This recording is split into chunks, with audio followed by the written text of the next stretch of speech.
terkasih, saat ini kita akan mendengarkan firman Tuhan yang diambil dari kitab Yosua pasal yang kedua ayat 8 sampai ayat yang ke-18. Ada di screen, nanti kita akan baca bersama-sama. Saya minta kaum wanita membaca ayat 8 dan kaum pria membaca ayat 9 dan bergantian sampai ayat yang ke-18. Ya, siap? Oke. 1, 2, 3.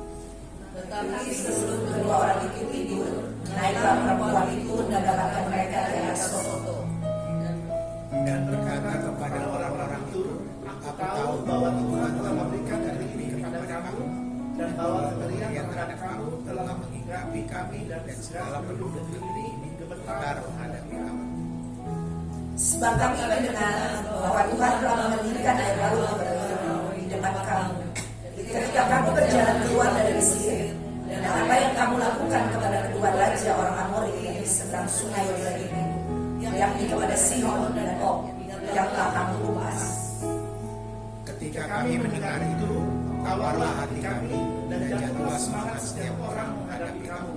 Sebab Tuhan Allahmu ialah Allah di langit, di atas dan di bumi di bawah. Maka sekarang bersumpahlah kiranya demi Tuhan, bahwa karena aku telah berlaku ramah terhadapmu, kamu juga akan berlaku ramah terhadap kaum keluargaku, dan berikanlah kepadaku suatu tanda yang dapat dipercaya, bahwa kamu akan membiarkan hidup ayah dan ibu, saudara-saudaraku yang laki-laki dan yang perempuan, dan semua orang-orang mereka, dan bahwa kamu akan menyelamatkan nyawa kami dari maut. Lalu jawab kedua orang itu kepadanya, nyawa kamilah jaminan bagi kamu, asal jangan kau kabarkan perkara kami ini. Apabila Tuhan nanti memberikan negeri ini kepada kami, maka kami akan menunjukkan terima kasih dan setia kami kepada kamu.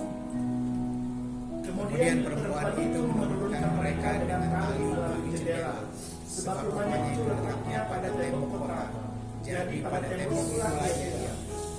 Berkatalah ia kepada mereka, pergilah ke pegunungan supaya pengejar-pengejar itu jangan mengganggu kamu, dan bersembunyilah di sana 3 hari lamanya sampai pengejar-pengejar itu pulang. Kemudian barulah kamu melanjutkan perjalanan. Kedua orang itu berkata kepadanya, kami akan bebas dari sumpah kami kepadamu yang telah kau suruh kami kerahkan. Sesungguhnya apabila kami memasuki negeri ini, haruslah kami dari di sini kau tinggalkan pada jendela tempat engkau menurunkan kami, dan ayahmu serta ibumu, saudara-saudaramu serta seluruh kaum keluargamu kau kumpulkan di rumahmu. Saudara yang kekasih, judul khotbah saya pada hari ini adalah iman yang menyelamatkan.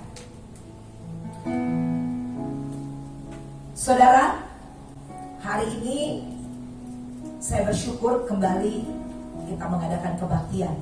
Amin. Saudara, setiap kita mempunyai situasi dan keadaan. Betul? Gak ada satupun kita hidup di dunia ini yang tidak luput dari situasi dan keadaan.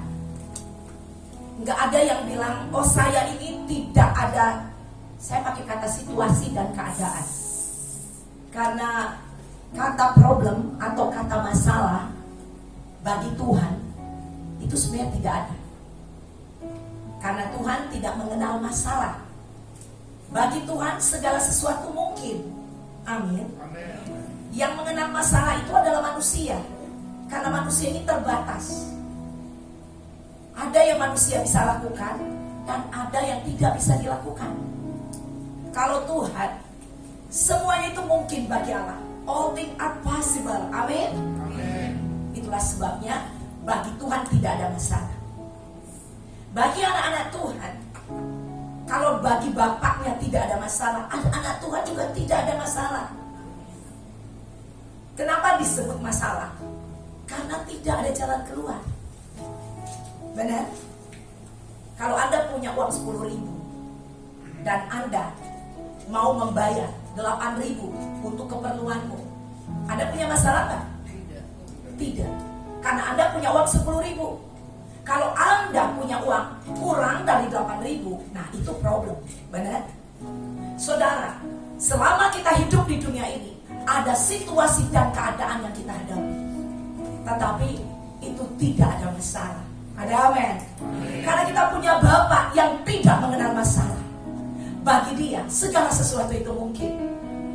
Untuk itu, bagi orang percaya, kita tidak perlu takut, karena bagi Tuhan tidak ada masalah. Banyak situasi dan keadaan, mungkin hari ini kau belum melihat jalan keluar, tapi saya percaya, saudara, semua situasi dan keadaanmu itu ada masa berlakunya.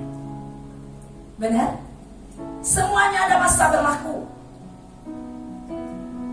Dengan kata lain, tidak ada yang tidak ada jalan keluarnya. Nah, kita akan belajar dari seorang pelacur yang namanya Rahab. Bagaimana seorang pelacur ini bukan orang Israel, bukan orang yang percaya kepada Tuhan, tetapi pada waktu dia mendengarkan berita atau firman tentang Tuhan, timbul iman di dalam dirinya. Ada amin. Hari ini firman Tuhan akan dikumandangkan bagi kita.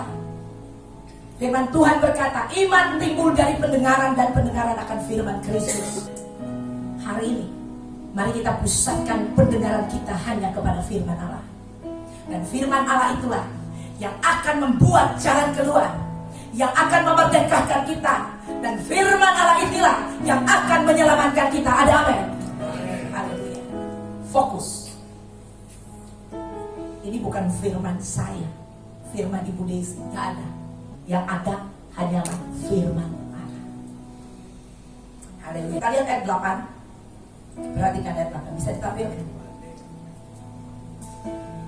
Tetapi sebelum kedua orang itu tidur, naiklah perempuan itu mendapatkan mereka di atas sorga.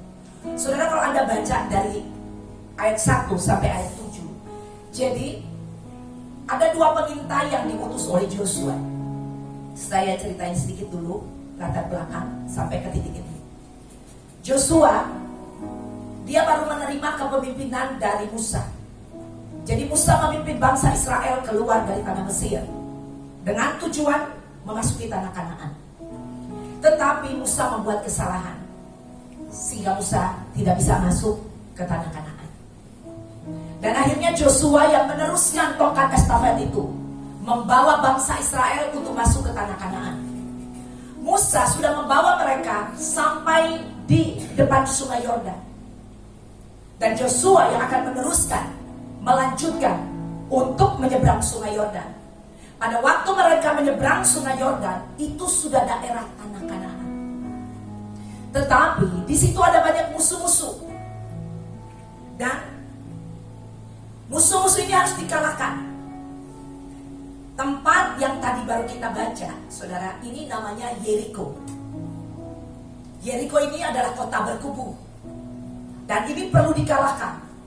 Jadi pada waktu bangsa Israel dipimpin oleh Joshua, mereka menyeberang ke sungai Yordan. Pertama tempat yang harus dikalahkan, benteng pertama yang harus dikalahkan adalah kota Yeriko.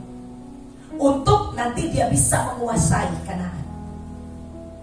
Saudara yang kekasih, tentunya ini harus ada pengintai, harus ada mata-mata yang harus pergi lebih dahulu untuk mengetahui seperti apakah kota yang akan mereka gempur, yang akan mereka serang.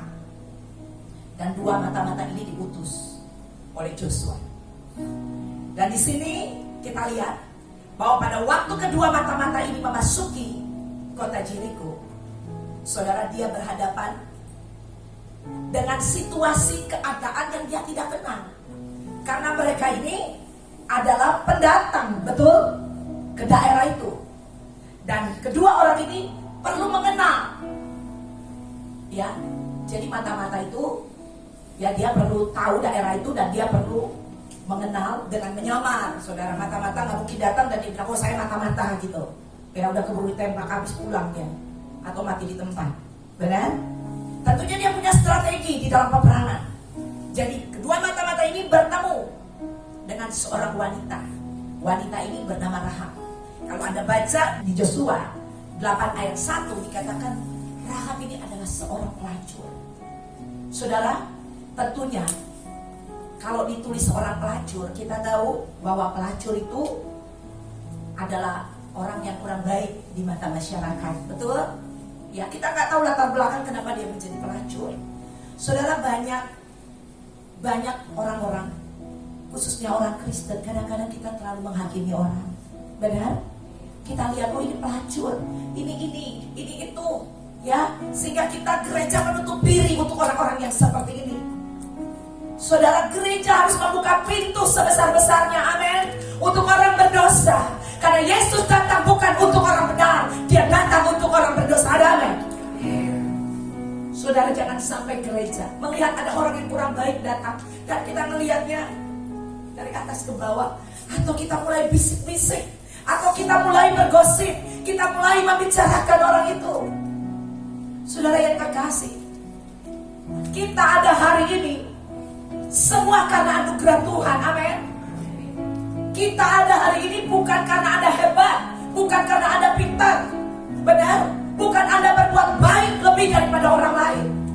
Tapi kalau kita ada hari ini, kita bisa duduk sebagai orang benar, bukan karena Anda melakukan kebenaran, tetapi karena Tuhan Yesus yang telah datang 2000 tahun yang lalu. Dia mati di atas kayu salib untuk menebus hidupmu yang tidak benar, sehingga dia bisa membenarkan kita. Katakan amin.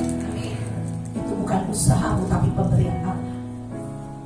Saudara, saya selalu mengingatkan di dalam khotbah-khotbah saya, kalau saya bisa menyampaikan kabar keselamatan ini, saya akan sampaikan. Karena hanya dengan percaya orang bisa masuk surga. Bukan usaha, bukan kemampuan kita. Seperti Rahab sang pelacur ini, kita akan belajar. Amin. Saudara, ini ditulis di Alkitab. Firman Allah menyampaikan seorang pelacur. Siapa kita yang berani menuju orang? Amin. Tuhan sendiri yang mengizinkan cerita ini ada di Alkitab. Haleluya. Saudara, saya mau mengajak kita, ini masa perintisan. Ajak sebanyak mungkin orang-orang yang berdosa, orang-orang yang tidak dianggap, amin.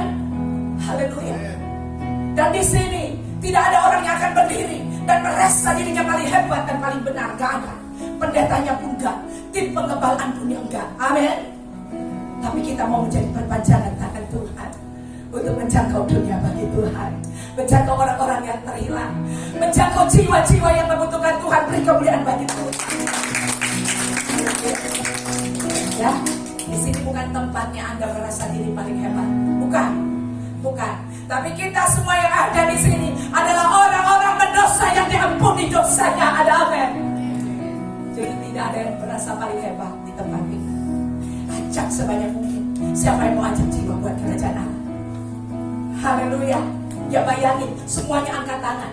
Kalau setiap orang yang mengangkat tangan ini minggu depan bawa satu jiwa, amin. Saudara, ayo punya komitmen. Saya mau bawa satu jiwa.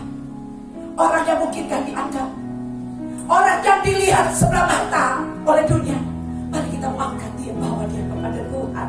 Tuhan mengasihi dia, Tuhan mati buat dia, amin. Haleluya. Rahab dia menghampiri kedua pengintai ini, ayat 8. Rahab menyembunyikan kedua pengintai ini, saudara. Ya, karena pengintai ini sedang dikejar dan mereka tahu bahwa ada di rumahnya si Rahab. Saudara, kembali kepada cerita Rahab yang adalah seorang pelacur. Kita nggak pernah tahu kenapa dia jadi pelacur. Kalau Anda baca cerita ini, dia punya orang tuanya masih hidup. Dia punya keluarga, kakak beradik yang masih hidup. Mungkin aja dia jadi pelacur karena keluarganya memerlukan uang, betul? Kita nggak pernah tahu. Mungkin dia pelacur yang kita bisa lihat, tapi kadang-kadang kita juga orang berdosa yang gak ada orang lain lihat kita berdosa, betul? Tapi dia pelacur. Dan apa yang terjadi, saudara? Ayat 9. Dia berkata kepada orang-orang itu, dua orang pengintai yang disembunyikan, aku tahu bahwa Tuhan telah memberikan negeri ini kepada kamu, dan bahwa kengerian terhadap kamu telah menghinggapi kami, ya, orang-orang Jeriko ini. Dan segala penduduk negeri ini gemetar menghadapi kamu. Jadi Rahab ini seorang pelacur Dia telah mendengar berita yang luar biasa. Bagaimana bangsa Israel, Tuhan yang berperang buat mereka. Tuhan mengalahkan musuh-musuh mereka. Dia telah mendengar bagaimana bangsa-bangsa dikalahkan oleh bangsa Israel. Dan kita tahu bangsa Israel ini bukanlah bangsa yang jago berperang. Mereka ini adalah budak. Mereka dibawa dari Mesir. Mereka tinggal di Mesir kurang lebih 400 tahun menjadi budak. Berapa generasi ada di sana sampai Musa membawa mereka keluar. Dan semua orang yang keluar dari Mesir itu rata-rata semua pada mati di padang gurun. Yang hidup hanyalah Joshua dan Kaleb. Termasuk Musa juga mati sebelum memasuki tanah Kanaan. Dan yang dibawa ke dalam kepemimpinan Joshua ini adalah orang-orang yang lahir di padang gurun. Jadi inilah generasi berikutnya yang dibawa, saudara. Diajari bertempur bagaimana di padang gurun, saudara. Saudara yang kekasih. Jadi orang-orang Yeriko ini telah mendengar bahwa Allah Israel yang berperang melawan bangsa-bangsa lain, yang melawan bangsa-bangsa lain dan memenangkan pertandingan, bukanlah pekerjaan dari bangsa Israel, tapi itu pekerjaan daripada Allah Israel. Dan Rahab ini telah mendengar berita itu. Dan kita lihat, dikatakan ada kengerian terhadap bangsa ini. Bangsa Israel semuanya ngeri, semuanya takut mendengar berita bagaimana bangsa Israel ini dipimpin oleh Allah yang hidup, Allah yang berperang, Allah yang memberikan kemenangan. Dan Rahab mendengar akan hal itu. Makanya dia berkata bahwa penduduk negeri ini gemetar menghadap kamu. Saudara, firman Allah, pada waktu kita mendengarkan firman Allah, kita sedang mendengarkan perbuatan Allah. Ada amin. Saudara, firman Allah dikatakan pada mulanya adalah firman di kitab Yohanes. Dan firman itu bersama-sama dengan Allah. Dan firman itu adalah Allah. Setiap kali kita mendengar firman, kita mendengar suara Allah berbicara kepada kita. Saudara, firman Allah atau suara Allah pada waktu disampaikan itu akan pergi dan terlaksana. Karena tidak ada seorang pun yang dapat menahan firman Allah itu terjadi. Katakan amin. Dan pada waktu firman Allah disampaikan, saudara, firman itu terjadi. Dan ini didengar oleh Rahab, bahwa Allah telah mengerjakan firman-Nya kepada bangsa ini. Dan saat itu timbul pengharapan buat seorang Rahab, karena dia tahu negerinya akan dihancurkan oleh bangsa Israel. Ada amin. Karena pada waktu bangsa Israel akan memasuki kota Jericho, dia akan menghancurkan negeri ini. Dan Rahab tahu kalau sampai negerinya ini dihancurkan, termasuk dia dan keluarganya akan hancur di sana. Betul? Dan Rahab, saudara, dia menolong dengan tujuan. Dia datang menolong kedua spy ini dengan tujuan, kedua mata-mata ini, saudara. Tetapi dia punya tujuan karena dia sudah mendengar berita tentang perbuatan Allah. Apa yang dilakukan Allah kepada bangsa Israel. Saudara, seharusnya pada waktu kita mendengarkan firman Allah, berita tentang perbuatan Allah yang ajaib, harusnya tindakan kita seperti Rahab. Amin. Waktu kita mendengar, Rahab ini waktu dia mendengar, dia bertindak, dia menyembunyikan kedua mata-mata ini. Saudara, iman tanpa perbuatan itu dikatakan mati. Bukan perbuatannya yang membuat mati, tetapi ketidakpercayaan kita. Karena kalau Anda percaya, Anda akan bertindak. Betul? Siapa di sini yang percaya kalau kerja di kantormu akan gajian tiap bulan? Angkat tangan aja semua yang bekerja. Benar? Ada di sini yang bilang, aduh, saya kerja di sini tapi ragu-ragu deh dibayar apa enggak ya? Kalau kayak gitu udah keluar aja. Itu berarti perusahaannya itu kurang bonafit ya. Saudara yang kekasih. Tetapi pada waktu kita melamar pekerjaan dan kita diterima, tentunya Anda belajar dulu nih perusahaan apa yang gua lamar. Benar? Dan kira-kira bisa nggak paling tidak membayar gaji saya? Sehingga Anda tidak ragu-ragu, tidak khawatir setiap kali Anda pergi bekerja, pokoknya tanggal 25 gua gajian. Ya. Kayak gitu kan? Ya, di Indonesia 1 bulan 1 kali. Kalau di Amerika 2 minggu sekali. Bahkan ada seminggu sekali gajian. Ya, kalau di sini 1 bulan sekali. Dulu waktu saya kerja di sini tanggal 28 saya ingat. Ya itu mungkin range-nya 25 sampai 28 gitu ya. 30 ya kayak gitu ya, seperti itu. Oke. Saudara yang kekasih.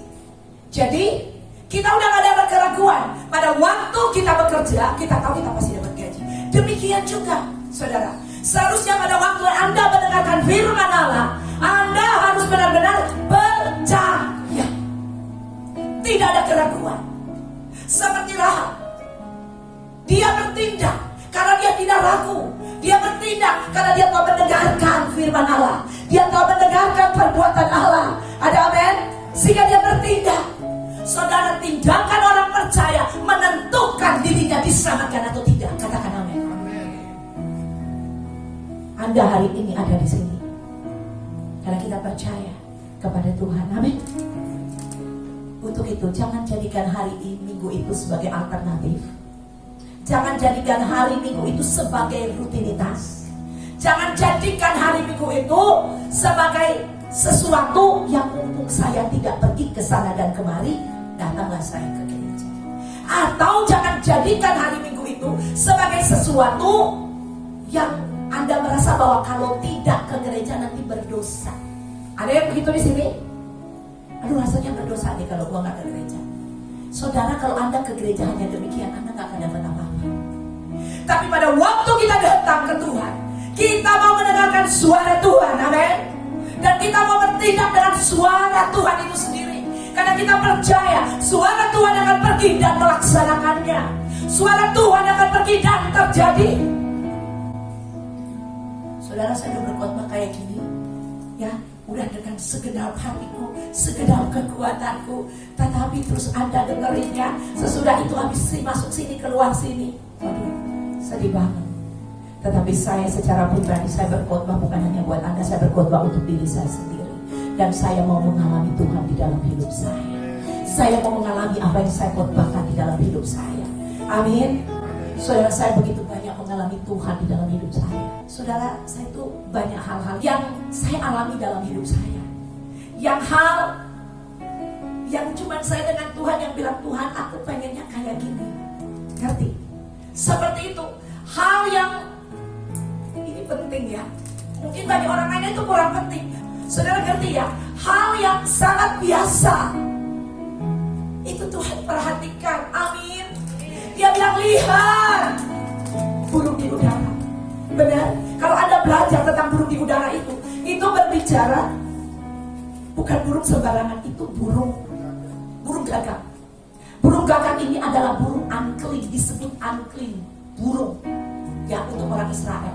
Itu tidak dianggap burung ini. Tidak dianggap. Burung ini tidak punya value, tidak punya nilai. Tetapi Tuhan pelihara, katakan amin. Haleluya. Saudara, kita ini adalah biji matanya. Kita ini adalah anak-anaknya, amin. Dia mau memelihara hidup kita. Hal yang sepele mungkin buat Anda, tapi bagi saya ini penting, amin. Dia pelihara, dia tahu. Ada amin. Saya mau kasih tahu, Tuhan memperhatikan hidupmu. Dia mau Anda percaya kepada dia, amin. Dia mau kita percaya. Saudara, bergerak dengan kepercayaanmu.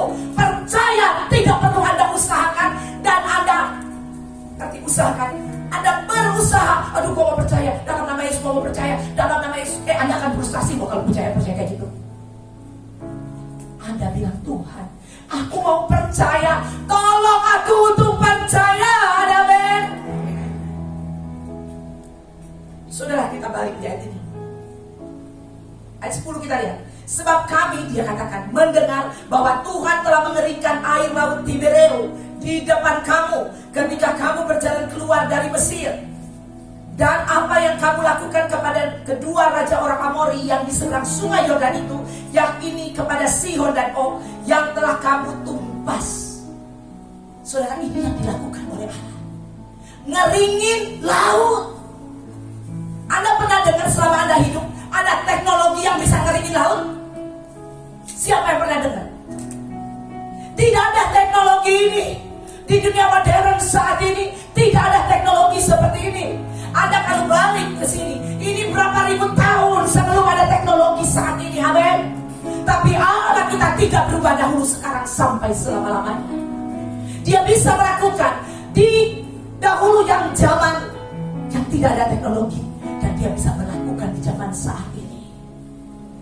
Saudara, tetapi kita harus percaya. Kuncinya percaya. Percaya apa yang sudah dia lakukan. Amin. Iman itu percaya bukan tanpa bukti sebenarnya. Iman adalah dasar dari yang kita harapkan dan bukti dari yang tidak kita lihat. Bukti dari yang tidak kita lihat. Bukan tidak ada evidence, bukan tidak ada bukti, ada bukti. Tapi buktinya tidak kita lihat. Yesus 2000 tahun yang lalu telah naik di atas kayu salib. Anda melihat itu? Anda tidak melihat itu, tapi kita percaya, ada amin. Anda percaya suatu hari nanti akan masuk dalam kerajaan surga. Anda tidak melihat itu, amin.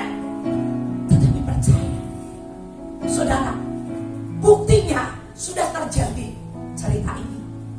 Kita percaya Yesus telah melakukannya buat kita. Amin. Seperti Rahab, dia percaya bahwa Allah Israel telah melakukan buat bangsa Israel, telah mengeringkan laut Tiberium, telah mengalahkan kedua raja-raja. Saudara, di Alkitab ini kita baca hari ini bagaimana perbuatan Allah kita. Bahkan kalau Anda baca di Perjanjian Baru, Tuhan Yesus dia membangkitkan orang mati. Benar, dia menyembuhkan orang sakit, dia mencelitkan mata yang buta. Saudara, dia mengadakan mujizat 5 roti 2 ikan, memberi makan 5.000 orang laki-laki dan lain-lain. Amin. Saudara kekasih, saudara, saya mau kasih tahu Anda bahwa Allah kita adalah Allah yang luar biasa. Haleluya. 12. Maka sekarang bersumpahlah kiranya demi Tuhan, bahwa karena aku telah berlaku ramah terhadapmu, kamu juga akan berlaku ramah terhadap kaum keluargaku. Nah, dan berikanlah kepadaku suatu tanda yang dapat dipercaya. Nah, ini tanda yang kita baca seterusnya 13, bahwa kamu akan membiarkan hidup ayah dan ibuku. Nah, ini kan yang tadi saya katakan, saudara-saudaraku yang laki-laki dan yang perempuan, dan semua orang-orang mereka, dan bahwa kamu akan menyelamatkan nyawa kami dari maut. Saudara yang kekasih, pada waktu Rahab dia berkata-kata dengan kedua pengintai ini, dia mau supaya diberikan tanda, supaya tanda keselamatan terjadi buat keluarganya. Saudara-saudaranya, keluarganya ini belum selamat, betul? Tapi diberikan tanda. Saudara, firman Allah telah datang kepada kita. Nah, ini tandanya Allah mau menyelamatkan kita. Amin. Iman yang menyelamatkan adalah iman yang mempercayai bahwa keadaan apapun, situasi apapun, Allah sanggup menyelamatkan kita. Penting sekali ini. Saudara, kalau Anda percaya kepada Tuhan, tetapi Anda tidak percaya kepada janji firman Allah, buat apa Anda percaya kepada Tuhan? Tapi kalau kita percaya kepada Tuhan, kita juga harus percaya kepada firman-Nya. Ada amin. Dan firman-Nya ini pasti tergenapi kepada orang-orang yang percaya. Itulah sebabnya Tuhan berkata, kalau kau percaya maka itu akan terjadi kepadamu. Amin. Suatu hari murid-murid pulang dan tidak bisa menyembuhkan orang-orang sakit, tidak bisa mengusir setan. Apa kata Tuhan? Itu karena engkau kurang percaya. Saudara, kepercayaan kita hanya segini. Mungkin yang Tuhan perlu segini. Saudara, mari datang kepada Tuhan hari ini. Taruh kepercayaanmu yang kurang itu, dan biar Tuhan menyempurnakan kepercayaannya itu. Amin. Menjadi kepercayaan yang datang daripada Tuhan. Percaya, bagi Tuhan tidak yang mustahil. Haleluya. Engkau datang pada hari ini dengan situasi pergumulan tantangan apapun namanya. Saya mau kasih tahu kepadamu bahwa bagi Tuhan tidak ada yang mustahil. Tepuk tangan.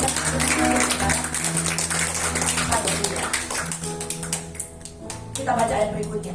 Ini satu, saya baca sampai ayat 18 dan saya tutup. Kemudian perempuan itu menurunkan mereka dengan tali melalui jendela, sebab rumahnya itu letaknya pada tembok kota. Jadi pada tembok itulah ia diam. Berkatalah ia 16, berkatalah ia kepada mereka, pergilah ke pegunungan supaya pengejar-pengejar itu jangan menemui kamu.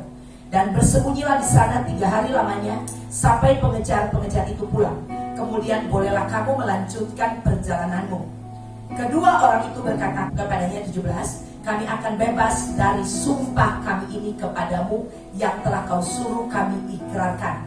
Ayat 18, sesungguhnya apabila kami memasuki negeri ini, haruslah tali dari benang kirmisi ini kau ikatkan pada jendela tempat engkau menurunkan kami dan ayahmu serta ibumu, saudara-saudaramu serta seluruh kaum keluargamu kau kumpulkan di rumahmu. Perhatikan, saudara, jadi perempuan ini minta tanda.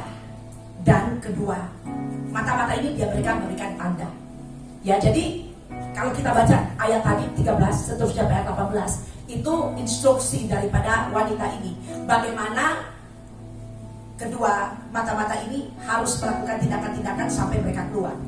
Saudara yang kekasih, perhatikan, Tuhan, Dia Allah. Ingat baik-baik, Dia Allah. Dia Bapa kita, Dia Raja kita, Dia Tuhan kita. Nah, saudara, kalau kita lihat si Rahab ini, dia belum pernah mengalami, belum pernah berjumpa secara pribadi dengan Allah. Tetapi dia mau berjumpa dengan Allah karena dia sudah mendengar. Dan dia percaya sebagaimana Allah yang dia datangi itu, yang dia percaya itu menyelamatkan bangsa Israel, dia juga mau supaya Allah yang sama itu menyelamatkan dia dan keluarganya. Makanya dia bertindak. Saudara yang kekasih, banyak di antara kita mau supaya situasi keadaan kita diselamatkan, bahkan keluarga kita diselamatkan, tapi kita tidak mau bertindak atas kepercayaan itu. Ada cuma sampai di ada amin, amin, ada amin, amin, amin, amin, amin, amin yang latah. Saudara mengerti latah? Kalau orang ngomong amin, amin juga. Amin, amin, amin, amin, amin. Tetapi Anda tidak bertindak dengan kata amin itu. Artinya amin apa? Artinya amin, yes, saya percaya. Amin. Kalau percaya Anda bertindak, katakan amin. Kalau amin bertindak. Saudara, penutup saya, atau saya akan tutup khotbah saya ini, saya menantang kita semua termasuk diri saya. Mari, Anda sudah dengar khotbah tentang seorang Rahab, di mana dengan kepercayaan yang bertindak dan imannya menyelamatkan dia. Amin. Saudara, mari hari ini putuskan kepada siapa Anda percaya.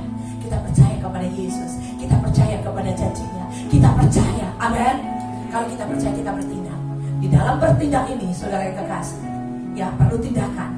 Ya, jadi di dalam bertindak ini Anda harus bertindak dengan pimpinan Roh Kudus.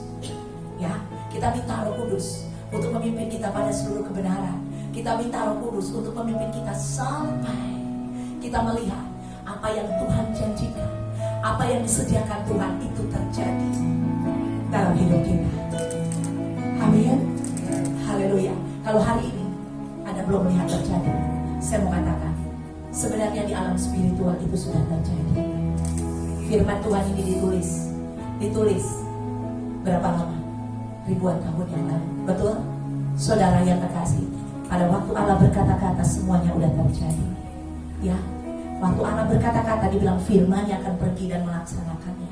Sebenarnya jawaban doa sudah tersedia.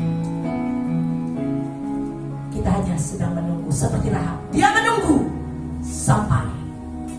Dia menunggu sampai kapan? Sampai bangsa ini memasuki kota Jericho dan menyelamatkan dia dan keluarganya. Kalau Anda baca ceritanya sampai akhirnya apa yang dikatakan oleh kedua spies ini, kedua mata-mata ini menjadi kenyataan bahwa Rahab, keluarganya, saudara-saudaranya dan orang-orangnya, kaumnya diselamatkan. Haleluya.